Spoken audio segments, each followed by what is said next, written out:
This is the 1999 Ferrari 360 Modena, and today I'm going to review it.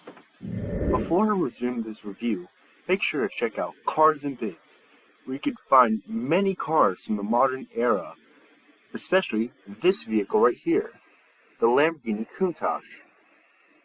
So make sure to check out my link in the description. Let's get back into this review. So, owning a Ferrari can be a challenge in itself. Driving it can pose some problems too, because just like any Italian car, it has a few quirks. For example, you can't just walk up to the car and open the trunk. First, you have to unlock the doors, then you have to reach inside for a latch. And it's not on the doors or under the dash, it's in the center console. Then you have to walk all the way around to the front, and eventually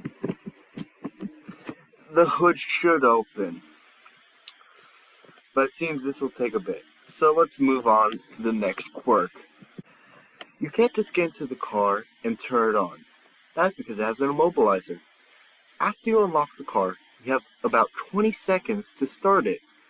If you haven't, nothing. Which means you have to lock it again, then unlock it, and then finally you are allowed to start the car.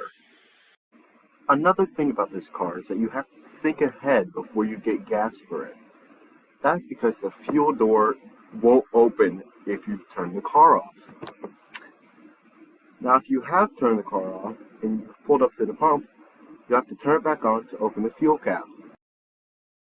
Yet another absolutely lovely quirk about this car is the battery. It loves to go flat. A lot. So, if you are parking it overnight, you have to hook it up to a tender. And in the case that the battery does go flat, you cannot jump it.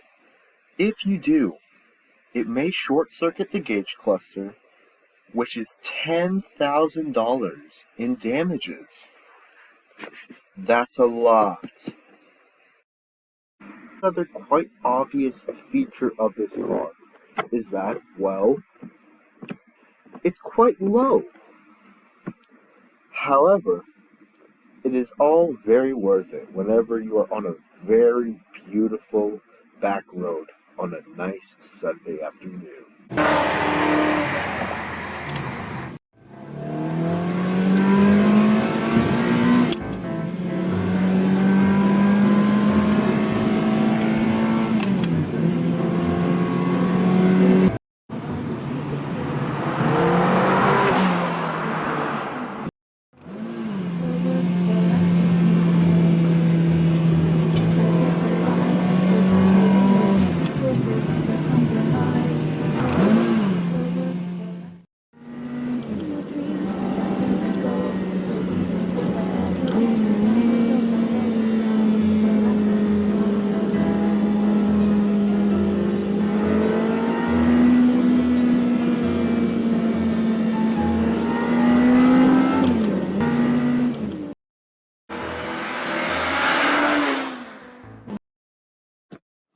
Back to one of the biggest downsides of this car.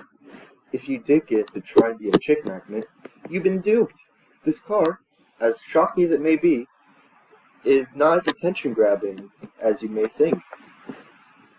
If anything, I've caught the attention of more older men going through a midlife crisis than I have women.